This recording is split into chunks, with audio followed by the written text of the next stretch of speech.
ఇప్పటివరకు ఎవరైనా మన ఛానల్ని సబ్స్క్రైబ్ చేసుకోకపోతే ఇప్పుడే సబ్స్క్రైబ్ చేసుకోండి. పక్కనున్న బెల్ ఐకాన్ క్లిక్ చేసి ఆల్లో పెట్టుకోండి. నేను పెట్టే లేటెస్ట్ వీడియోస్ అన్ని మిస్ అవ్వకుండా చూడొచ్చు. ఒక నార్మల్ మాంక్ షావలిన్ మాంక్గా మారే క్రమంలో అతను ఎంతో కఠినమైన మార్గాన్ని దాటుకుంటూ రావాల్సి ఉంటుంది. స్పిరిచువల్గా కావచ్చు లేదా ఫిజికల్గా కావచ్చు, అతనే ఇంప్రూవ్ చేసుకుంటూ రావాల్సి ఉంటుంది. అతను ఎన్నో ఛాలెంజెస్ని ఫేస్ చేయాల్సి ఉంటుంది. ఎంతో కఠినమైన ట్రైనింగ్ని కూడా తీసుకోవాల్సి ఉంటుంది. అండ్ ఆ ట్రైనింగ్స్ అనేవి ఎప్పటికప్పుడు మారేవి కూడా కాదు. కొన్ని వందల వేల సంవత్సరాలుగా అవే ట్రైనింగ్స్ వాళ్ళకి ఇస్తూ ఉన్నారు. అవి చాలా కఠినమైన ట్రైనింగ్స్. సో అవన్నింటినీ దాటుకుంటూ వచ్చినట్టయితేనే వాళ్ళు షావలిన్ మాంక్గా మారగలరు. వాళ్ళు వారంలో 7 రోజులు ట్రైనింగ్ తీసుకుంటారు. ఎందుకంటే అప్పుడైతేనే వాళ్ళ స్కిల్స్ అనేవి పర్ఫెక్ట్ అవుతాయని వాళ్ళు నమ్ముతారు. అండ్ అంతేకాకుండా వాటిని మనం ఇంట్లో అస్సలు ట్రై చేయలేము. ఎందుకంటే షావలిన్ మాంక్స్ మామూలు వాళ్ళు కాదు. వాళ్ళు చేసేవి మామూలు పనులు కాదు. షావలిన్ మాంక్స్ ఇంత కఠినమైన ట్రైనింగ్ని ఏ ఏజ్లో మొదలు పెడతారో తెలుసా? 6 ఏళ్ల వయసులో ఉన్నప్పుడే మొదలు పెడతారు. అప్పటి నుంచే వాళ్ళలో ఉన్న అద్భుతమైన స్కిల్స్ని, డిసిప్లైన్ని అన్నింటినీ బయటకు తీసుకొస్తారు. అయితే అప్పుడు తీసుకుంటున్న ట్రైనింగ్లో కూడా పెయిన్ ఏమీ తక్కువగా ఉండదు. చిన్నపిల్లలని కూడా చూడకుండా ఎంతో కఠినమైన ట్రైనింగ్స్ అనేవి ఇస్తూ ఉంటారు. అండ్ వాళ్ళ బాడీని ఎలా వీలైతే అలా బెండ్ చేస్తూ ఉంటారు. వాళ్ళకి మెడిటేషన్ అనేది ఖచ్చితంగా ఇస్తూ ఉంటారు. ఈ మెడిటేషన్ కారణంగానే వాళ్ళకి బ్యాలెన్స్ అనేది చాలా బాగా అలవాటు అవుతుంది. అండ్ మిగతా ఎక్సర్సైజ్ కారణంగా వాళ్ళ బాడీలో ఫ్లెక్సిబిలిటీ అనేది కూడా మరింత ఎక్కువగా పెరుగుతుంది. అండ్ చాలామంది పిల్లలు చెట్లని ఇలా ఖర్చుకొని మరి ఎక్సర్సైజ్ చేస్తూ ఉంటారు. అండ్ వాళ్ళ శరీరాలకి ఎలాంటి డ్యామేజ్ జరగదు. అలా 1 నిమిషం కాదు, 2 నిమిషాలు కాదు, కొన్ని గంటల పాటు అలా వేలాడుతూనే ఉంటారు. మనకైతే చూడడానికి ఇది టార్చర్ లాగా అనిపిస్తుంది, కానీ ఇది కుంఫు ట్రైనింగ్లో ఒక భాగం మాత్రమే. అండ్ వాళ్ళ మాస్టర్ వాళ్ళకి ఇంతకంటే ఘోరమైన ఎక్సర్సైజ్ అనేవి ఇస్తారు.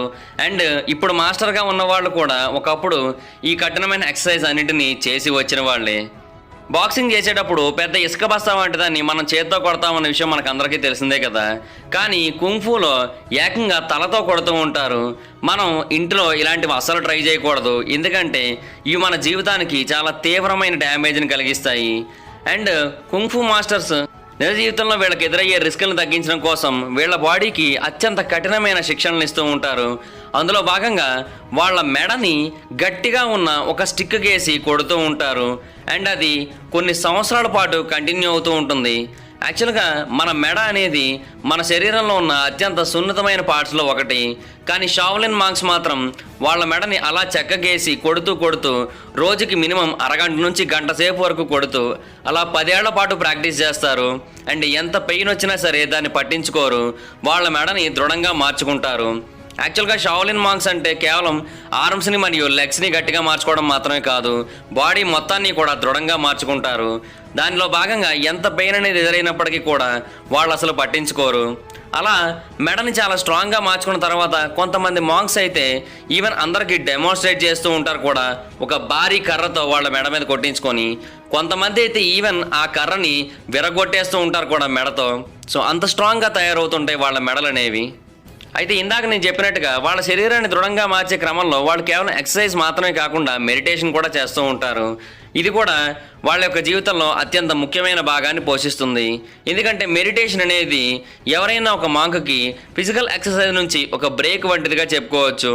ఇది మన మైండ్ మొత్తాన్ని క్లీన్ చేసేసి మనం మరింత కాన్సన్ట్రేట్ చేసేలా చేస్తుంది. అండ్ అంతేకాకుండా మనం ఏ పని మీద అయితే ఫోకస్ పెట్టాలనుకుంటున్నామో దాని మీద నుంచి తప్ప ఇంకెటు మన దృష్టిని అసలు మరల్చనివ్వకుండా చేస్తుంది. అండ్ మెడకి ఒక తాడు కట్టుకొని గాల్లో కనుక లేచినట్టయితే మనమైతే ఖచ్చితంగా చనిపోతాం. అండ్ చాలామంది అలాగే ఉరి తీసుకొని చనిపోతూ ఉంటారు కూడా. కానీ షావలిన్ మాంక్స్ మాత్రం మెడకి ఒక బలమైన తాడు వంటిదాన్ని కట్టుకొని పైకి లేస్తూ ఉంటారు. అండ్ అది కూడా మఠం వేసుకొని కూర్చుంటారు గాల్లో. దీన్ని టార్టాయిస్ బ్రీతింగ్ అని పిలుస్తూ ఉంటారు. ఇది ఒక రియల్ కుంఫు మాస్టర్కు ఉండే ఒక అద్భుతమైన స్కిల్ అని చెప్పుకోవాలి. ఈ ట్రైనింగ్లో భాగంగా ఈ మాంక్స్ 20 నిమిషాల పాటు కంటిన్యూస్గా ఊపిరి తీసుకోకుండా అలా తాడు కట్టుకొని పైన గాల్లో వేలాడుతూ ఉంటారు. అది కూడా నేల నుంచి మీటర్కి పైగా ఎత్తులో వేలాడుతూ ఉంటారు. సో ఇలా చేయడం వల్ల ఏంటంటే వాళ్ళ యొక్క స్ట్రెంగ్త్ మరియు కాన్సన్ట్రేషన్ పవర్స్ అనేవి మరింత ఎక్కువగా పెరుగుతాయంట. మీరు మాత్రం ట్రై చేయకండి దీంట్లో, ఎందుకంటే వాళ్ళకంటే సాధ్యం కానీ మనకైతే ఇది సాధ్యం కాదు. అండ్ ఈ షావలిన్ మాంగ్స్ ఎన్నో సంవత్సరాలు కష్టపడి ఈ పెర్ఫెక్షన్ని సాధిస్తూ ఉంటారు. దానిలో భాగంగా వాళ్ళు మజిల్స్ని, ఫిష్స్ని, నెక్స్ని మాత్రమే కాకుండా ఫింగర్స్ కూడా ట్రైనింగ్ ఇస్తూ ఉంటారు. దీనికి కూడా ఒక ప్రత్యేకమైన ట్రైనింగ్ టెక్నిక్ ఉంది. దాన్ని డైమండ్ ఫింగర్ అని పిలుస్తూ ఉంటారు. అండ్ మరికొందరు దాన్ని ఐరన్ ఫింగర్, మరికొందరు దాన్ని బుద్ధాస్ ఫింగర్ అని కూడా పిలుస్తూ ఉంటారు. పేరు ఏదైతే మీ ట్రైనింగ్ ఇచ్చే విధానం, దాంట్లో ఉండే కష్టాలు రెండూ ఒకటే. ఈ షావలిన్ మోనస్టరీలో ఒక చెట్టు ఉంటుంది ఎక్సర్సైజ్ చేయడం కోసం. కోర్స్ ఒకటి కాదు, చాలా చెట్లు ఉంటాయి. ఎగ్జాంపుల్గా చెప్తున్నాను, ఒక చెట్టు ఉంటుంది. ఆ చెట్టుకి దగ్గరలోనే చాలా రకాల ఎక్సర్సైజ్ అనేవి వీళ్ళు చేస్తూ ఉంటారు. ముందుగా 2 హెవీ రోలింగ్ మిషన్స్లో వీళ్ళు వేళ్ళు పెట్టి ఆ తర్వాత చెయ్యి కూడా లోపలికి పోనిచ్చి చేతికి విపరీతమైన బలమైన ఎక్సర్సైజ్ అనేది చేయిస్తూ ఉంటారు. ఆ తర్వాత చేతుల మీదే డంబెల్స్ వంటి వాటిని, చేతుల మీదే వెయిట్స్ వంటి వాటిని ఉంచి అలా కూడా ఎక్సర్సైజ్ చేస్తూ ఉంటారు. అండ్ వాళ్ళు ఎంతో పేషెన్స్గా ఆ ఎక్సర్సైజ్ అన్నీ చేస్తూ ఉంటారు. మొదట తక్కువ వెయిట్లతో చేసి ఆ తర్వాత పోను వెయిట్ల యొక్క సంఖ్య అనేది పెంచుతారు. అలా పెరిగిన కొద్దీ వాళ్ళకి ఫైనల్ ప్రాక్టీస్ అనేది ఉంటుంది. ఆ ఫైనల్ ప్రాక్టీస్లో భాగంగా వాళ్ళు వాళ్ళ 2 చేతులతో పుషప్స్ తీయడం కాదు, వాళ్ళ 2 వేళ్లతో పుషప్స్ తీయాలి. అండ్ కోర్స్ అంత ట్రైనింగ్ అనేది పొందిన తర్వాత వాళ్ళ 2 వేళ్ళు స్టీల్ ఫింగర్స్ లాగో ఐరన్ ఫింగర్స్ లాగో మారిపోతాయి. సో అందువల్ల మన బాడీ వెయిట్ మొత్తాన్ని అవి మోయగలవు. సో వాళ్ళు కూడా అలాగే బాడీ వెయిట్ మొత్తాన్ని మోయిస్తూ ప్రాక్టీస్ అనేది చేస్తారు. అండ్ వన్స్ చాలా స్ట్రాంగ్ అయ్యాయి వేళ్ళు అని అనిపించిన తర్వాత ప్రాక్టీస్ చేసే చెట్టు దగ్గరకు వచ్చి ఆ చెట్టును పొడుస్తూ ఉంటారు. అండ్ కొన్ని చోట్లయితే ఈ చెట్టు లోపల 5 సెంటీమీటర్ల వరకు కన్నాలనే ఉన్నాయంట. ఇవన్నీ కూడా ఆ షావలిన్ మాంగ్స్ వాళ్ళ చేతులతో చేసిన కన్నాలే. అంత బలమైన చెట్టుకే కన్నాలు పడ్డాయంటే ఒకవేళ ఆ వేళ్ళు కనుక మనల్ని తాకితే మన పరిస్థితి ఏంటో ఒకసారి ఊహించుకోండి. అయితే ప్రస్తుత కాలంలో చాలామంది మెట్లు ఎక్కడానికే కష్టపడుతూ ఉన్నారు. ఎక్కడ చూసినా ఎస్కలేటర్లు, ఎలివేటర్లు కనిపిస్తూ ఉన్నాయి. కానీ అలాంటిది ఈ షావలిన్ మాంగ్స్లో మరొక ట్రైనింగ్ కూడా ఉంది. అదేంటి అంటే వాళ్ళు నార్మల్గా మెట్లు ఎక్కరు, గెంతుకుంటూ ఒక్కొక్క మెట్టు ఎక్కుతారు. ఇది వాళ్ళ యొక్క కాళ్ళకు ట్రైనింగ్ ఇస్తుంది. అండ్ ఆ తర్వాత దిగడం మాత్రం నార్మల్గా దిగరు, చేతులతోని మరియు కాళ్ళతోని, అంటే 4 కాళ్ళతో కిందకి దిగుతున్నట్టుగా దిగుతారు. అండ్ అది కూడా వాళ్ళ మోకాళ్ళు ఆ మెట్లకి ఏమాత్రం తగలకుండా వాళ్ళు దిగుతారు. ఇది చాలా కష్టమైన టాస్కే. అయినప్పటికీ కూడా వాళ్ళు చాలా ఈజీగా బ్యాలెన్స్ చేసుకుంటూ మెల్లిగా కూడా కాకుండా చాలా వేగంగా దిగుతూ ఉంటారు. మనం దీన్ని ఇంట్లో అస్సలు ట్రై చేయకూడదు. అండ్ ట్రై చేసినా కూడా మనల్ని అందరూ కోతి చేష్టలు అంటారు, కానీ మనం ట్రైనింగ్ తీసుకున్నామని అనుకోరు. సో అందువల్ల మనం ఇంట్లో ట్రై చేయకపోతేనే బెటర్. అండ్ షావలిన్ మాంగ్స్కున్న మరొక అద్భుతమైన ఫీచర్ ఏంటంటే గ్లాస్ని బ్రేక్ చేయగలగడం. మనం ప్రస్తుతం ఉన్న కాలంలో ఈవెన్ 2 చేతులు ఉపయోగించినా కూడా ఒక గ్లాస్ షీట్ని మనం బ్రేక్ చేయలేకపోతున్నాం. ఎప్పుడో ఏదో ఒక క్రికెట్ బాల్ వచ్చి తగిలితేనో లేదా ఏదో ఒక రాయి వచ్చి తగిలితేనో అద్దాలనే పగులుతున్నాయి. కానీ అది కూడా ఫస్ట్ సర్కిల్ వరకు మాత్రమే పగులుతున్నాయి, పూర్తిగా పగలగొట్టుకొని లోపలికి వచ్చేసేయట్లేదు. కానీ షావలిన్ మాంగ్స్ మాత్రం చాలా అద్భుతమైన స్కిల్స్ని కలిగి ఉన్నవాళ్ళు. సో అందువల్ల వీళ్ళు ఒక గ్లాసును దేంతో బ్రేక్ చేస్తారో తెలుసా? ఒక నీడిల్తో, అంటే సూదితో బ్రేక్ చేస్తారు. అంత చిన్నదానితో ఆ నీడిల్ని ఎలా బ్రేక్ చేస్తారో ఎవరికీ అర్థం కాదు. కానీ వాళ్ళ యొక్క అద్భుతమైన స్ట్రెంగ్త్ అది. మీరు చూసినట్టయితే ఈ ఫొటోస్లో ఇది చైనాలో ఉన్న ఒక బ్రిడ్జ్. ఇది ఈ బ్రిడ్జ్ మీద ఒక అద్దాన్ని పెట్టి దాన్ని పగలగొట్టడానికి ట్రై చేశారు. కానీ సుత్తితో కొట్టినప్పటికీ కూడా అది జస్ట్ కొన్ని స్క్రాచెస్ని ఇచ్చింది ఫస్ట్ టైం. ఆ తర్వాత కొడితే కొంచెం ఎక్కువ ఇండెంటేషన్ పడింది. అలాగే ఒక 10-12 సార్లు కొడితే కానీ అక్కడ ఒక చిన్న బ్రేక్ అనేది పూర్తిగా పడలేదు. కానీ షావలిన్ మాంగ్స్ మాత్రం అద్భుతమైన ప్రెషర్ని ఉపయోగించి కేవలం ఒకే ఒక సూదితో ఆ అద్దాన్ని పగలగొడతారు. అండ్ అంతేకాకుండా ఆ సూది కూడా బెండ్ కాదు, ఆ సూది స్ట్రైట్గానే ఉంటుంది. చాలామంది మాంగ్స్ ఇలాగ ఒక అద్దాన్ని పెట్టి వెనక ఒక బెలూన్ని పెట్టి ఆ అద్దంలోంచి ఆ బెలూన్ని పగలగొట్టి మనకు అందరికీ చూపించారు. సో ఇది వాళ్ళ యొక్క అద్భుతమైన టెక్నిక్ ఇది. అయితే షావలిన్ అనేది మార్షల్ ఆర్ట్స్కి ప్రత్యేకమైనది. ఏంటంటే మన యొక్క అద్భుతమైన బ్లోస్ని ఇవ్వడం. ఈ టెక్నిక్ని ఐరన్ పామ్ అని కూడా పిలుస్తూ ఉంటారు. యాక్చువల్గా ఇది షావలిన్ టెంపుల్లో ఉన్న 72 ఆర్ట్స్లో ఒకటనమాట. కానీ ఇది ఇంకా కఠినమైనది. అండ్ అంతేకాకుండా ఇది కనుక మనం పూర్తి చేసినట్టయితే మాంగ్స్ వాళ్ళ చేతులతో కనుక మనల్ని కొట్టినట్టయితే మనం మినిమం 3-4 నెలల పాటు హాస్పిటల్లో ఉండాల్సి ఉంటుంది. ఈ ప్రాక్టీస్లో భాగంగా ఒక బౌల్ వంటి దాంట్లో కొన్ని మీడియం సైజు రాళ్లను ఉంచుతారు. ఆ రాళ్ళని ఆ మాంగ్స్ చేతులతో గట్టిగా కొడుతూ ఉంటారు. అండ్ అలా చేయడం వల్ల మన యొక్క ఫింగర్ టిప్స్ అన్నీ చాలా గట్టిగా మారిపోతాయి. ఈవెన్ లెదర్ బ్యాగ్స్ వంటి వాటిని కూడా మనం ఈజీగా పగలగొట్టేయగలం. అంటే మనం చేయలేములేండి, షావ్లిన్ మాంక్స్ గురించి చెప్తున్నా. కానీ ఇది చాలా ప్రమాదకరమైంది లాంగ్ రన్లో.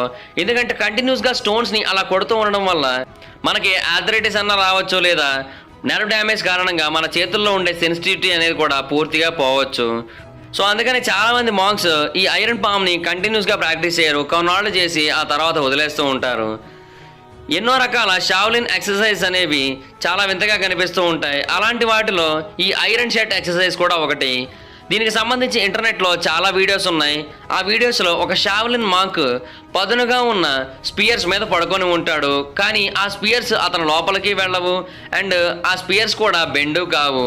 అతనికి కూడా ఏమీ కాదు, అతనికి రక్తం కూడా రాదు. అయితే కొంతమంది చెప్పేది ఏంటంటే ఈ ట్రిక్ అనేది నిజం కాదని, మనల్ని అలా భ్రమపడేలా చేస్తున్నారని అంటారు. కానీ కొంతమంది చెప్పేది ఏంటంటే ఈ మాంక్స్ గట్టిగా రాళ్ళు ఉన్న ప్రాంతంలో ఎక్కువగా పడుకొని వాళ్ళ శరీరాన్ని దృఢ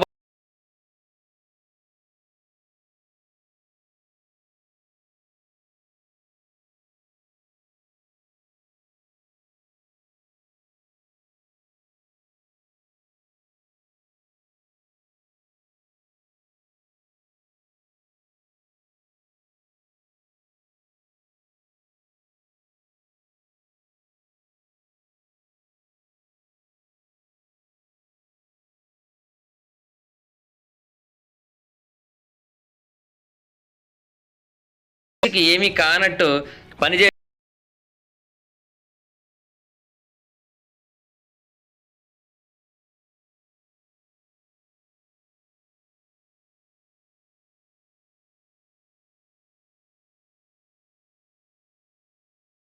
మాత్రమే తెలుసు. అండ్ మరొకటి కూడా ఉంది, ఆ స్కిల్ పేరు మాంక్ పిల్లర్. ఈ మాంక్ పిల్లర్లో భాగంగా మనకు కొన్ని వెదురు బొంగులు వాటిని చూపిస్తారు. అవి చిన్న సైజ్ చెట్టు ఆకారంలో ఉంటాయి, ఎత్తేమో 2 అడుగుల వరకు ఉంటాయి. ఆ రెండిటి మీద మనం మన 2 కాళ్ళని ఉంచి కంటిన్యూస్గా మన బాడీని అలా బ్యాలెన్స్ చేస్తూ ఉంచాలి. ఇలా చేయడం వల్ల కేవలం మన కాళ్ళకి మాత్రమే కాకుండా మన బాడీ మొత్తానికి కూడా కంట్రోల్ అనేది వస్తుందంట. దీన్ని కిబాడాచి అని కూడా పిలుస్తూ ఉంటారు, లేదా హార్స్ డాన్స్ అని కూడా పిలుస్తూ ఉంటారు. సో ఈ పిల్లర్స్ మీద ఇతను ఇలా నుంచొని ఇలా ఉన్నాడు కదా, కొన్నిసార్లు ఇలా మాత్రమే కాకుండా చేతుల్లోకి కొన్ని బకెట్ల వాటర్ని కూడా ఇస్తారు. అలా 2 చేతులతో 2 పట్టుకొని గట్టిగా బ్యాలెన్స్ చేయాల్సి ఉంటుంది. అండ్ మరొక ఆప్షన్ కూడా ఉంది. అలా ఉన్నప్పుడు మన కుడి భుజం మీద ఒకటి, ఎడం భుజం మీద ఒకటి, తల మీద ఒకటి, 3 బౌల్స్ని ఉంచుతారు. వాటన్నిటిని బ్యాలెన్స్ చేయాల్సి ఉంటుంది. ఇవి కాదనుకుంటున్నట్టయితే మన తల మీద, మన భుజాల మీద ఆయిల్ ల్యాంప్స్ని కూడా ఉంచుతారు. వాటిని కూడా మనం బ్యాలెన్స్ చేయాల్సి ఉంటుంది. అలా రోజులో కనీసం 2 గంటల పాటు మనం బ్యాలెన్స్ చేయాలి. ఒకవేళ మధ్యలో ఎప్పుడైనా సరే అవి కింద పడిపోయినట్టయితే మనం దిగి మళ్ళీ పైకెక్కి మళ్ళీ 2 గంటల పాటు చేయాల్సి ఉంటుంది. సో ఇలాగా ఎన్నో కఠినమైన ట్రైనింగ్స్ అనేవి తీసుకున్న తర్వాత వాళ్ళకు ఒక ఫైనల్ ఎగ్జామ్ ఉంటుంది. మన కాలేజెస్లో ఎలాగైతే ఉంటుందో సేమ్ అలాగే. ఎందుకంటే వీళ్ళది కూడా ఎడ్యుకేషనల్ ఇన్స్టిట్యూషన్ లాంటిదే కాబట్టి వీళ్ళకు కూడా ఫైనల్ ఎగ్జామ్ అనేది ఉంటుంది. అందులో పాస్ అయితేనే వాళ్ళు షావ్లిన్ యొక్క రియల్ మాస్టర్ కాగలరు. అండ్ ఒకవేళ ఫెయిల్ అయినట్టయితే మళ్ళీ 3 సంవత్సరాల తర్వాత ట్రై చేయొచ్చు. ప్రతి మాంక్కి కూడా వాళ్ళ యొక్క ఓన్ స్టైల్ అనేది ఉంటుంది. కొంతమంది మంకీ స్టైల్లో మాస్టరింగ్ అనేది చేయాలనుకుంటారు. అలా చేయాలనుకున్నట్టయితే మనకి బ్యాలెన్స్కి సంబంధించి అద్భుతమైన నాలెడ్జ్ ఉండాలి, ఎంతో అద్భుతమైన ప్రాక్టీస్ కూడా ఉండాలి. అలా చేస్తేనే మనం మంకీ స్టైల్లో మాస్టర్ కాగలం మాంక్స్ విషయంలో. అండ్ ఇది కుంగ్ఫూకి సంబంధించి మాత్రమే కాకుండా బుద్ధిజంకి సంబంధించిన నాలెడ్జబుల్ క్వశ్చన్స్ని కూడా అడుగుతుంది. ఎందుకంటే రిలీజన్ అనేది కూడా అక్కడ ఉండే మాంక్స్ అందరికీ చాలా ఇంపార్టెంట్. సో ఆ టెస్ట్లో వాళ్ళు అడిగే క్వశ్చన్స్లో బుద్ధిజంకి సంబంధించినవి, కుంగ్ఫూకి సంబంధించినవి ఉంటాయి. వాటన్నిటిలోని పాస్ అయితేనే వాళ్ళు కుంగ్ఫూ మాస్టర్ కాగలరు. అండ్ ఆ ఎగ్జామ్స్ చాలా కాంప్లికేటెడ్గా ఉంటాయి, కానీ తప్పదు, పాస్ అయితేనే మనల్ని కెప్టెన్గా మారుస్తారు.